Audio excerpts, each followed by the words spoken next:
Keluarga Indonesia bahagia.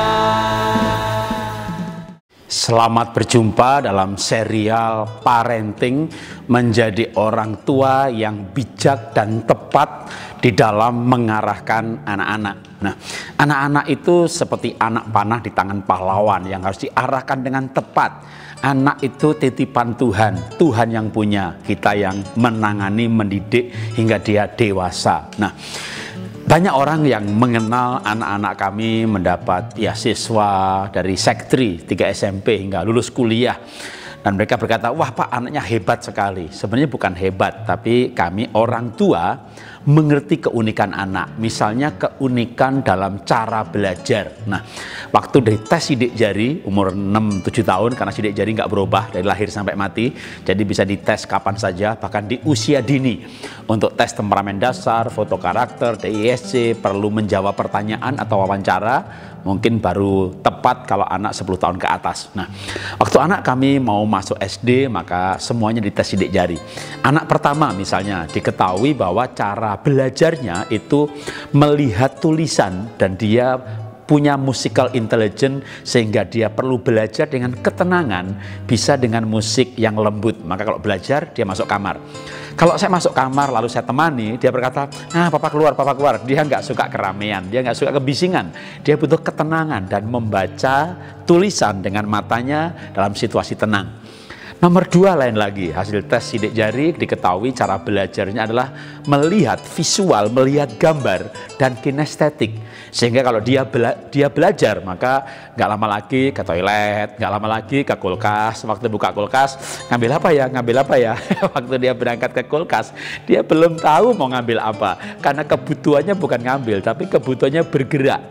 Karena orang yang kinestetik itu butuh bergerak, sehingga saturasi oksigennya naik, lalu dia bisa fokus. Dia butuh bergerak, maka belajar yang baik sebenarnya adalah belajar sambil bermain, atau diberi kesempatan bermain baru belajar, dikasih kesempatan olahraga baru belajar. Kalau sekolah semua anaknya dites sidik jari, maka yang jenis kinestetik ini bisa suruh datang lebih awal, 30 menit di muka, ajak olahraga dulu, masuk kelas pasti bisa konsentrasi.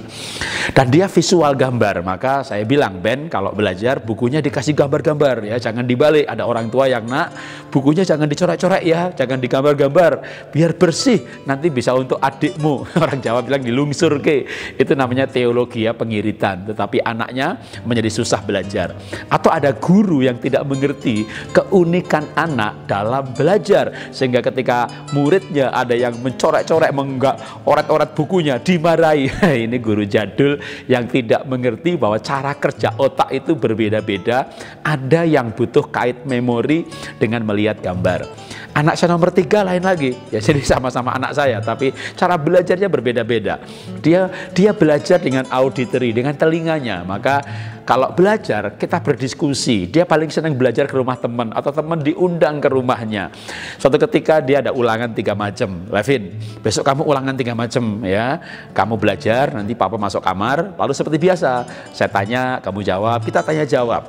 Anak saya berkata, papa mau bantu aku belajar nggak? Ya pasti mau lah gitu. Kalau aku belajar, papa masuk kamar, tanya jawab, aku belajar lagi, papa nyiapin khotbah atau yang lain lagi, baru masuk kamar lagi, kelamaan Pak. Lu gimana cara cepatnya? Aku yang tanya, papa yang jawab aja. Siapa yang sekolah gitu ya. Katanya mau bantu. Akhirnya ya begitu ya. Kalau besok ulangannya 2-3 dan memang saya ada waktu untuk membantu, atau istri saya, maka anak yang baca pertanyaan, lalu kita yang membacakan teorinya, membaca bukunya. Itu membuat anak-anak kami belajar dengan cara yang pas. Suatu ketika anak saya nomor 3 yang harus belajar dengan auditory telinga ini, paling tidak dia butuh keramaian. Maka paling seneng kalau kita temani di kamarnya. Berbeda dengan nomor 1, dia mau belajar sendirian. Suatu ketika kami nggak bisa menemani, maka dia malah minta izin belajar di mall. Masa belajar di mall sih? Saya nggak percaya. Saya susul ke mall. Dia ada di sebuah kafe. Di ujung sana ada panggung yang bunyinya ramenya minta ampun. Sebelah dia pun banyak orang lalu lewat. Lalu saya berkata, Levin, kok kamu bisa belajar sih tempat ramai seperti seperti ini. Dan dia berkata, ini live Pak, live. Ada tanda-tanda kehidupan. Rumah kita sih terlalu besar, di rumah rasanya ngantuk. Dia tidak bisa belajar di tempat yang sepi seperti di kamar atau perpustakaan. Anak yang pertama justru itu cara belajarnya. Maka saya tidak heran kalau Anda punya anak, mungkin salah satu mau ikut ke pasar gitu, seulangan kok ikut ke pasar, ya mau belajar di sana. Dia bisa delosor di lantai, orang lalu lalang, dia belajar di situ. Ini orang-orang yang belajar di tempat yang rame.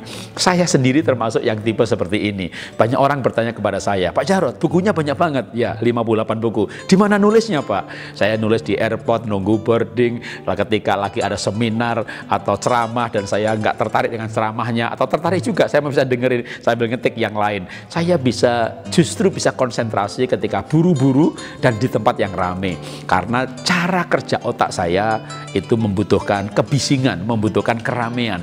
Nah, kalau kita orang tua bisa mengerti cara belajar masing-masing anak, tentu kita akan menjadi orang tua yang bijak. Sebaliknya kalau kita nggak ngerti, kita akan marah ketika anak begini begitu. Itu yang membuat dia stres dan justru pencapaian akademiknya rendah sekali.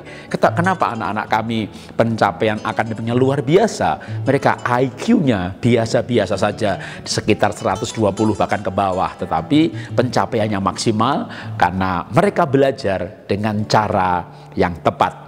Keluarga Indonesia bahagia.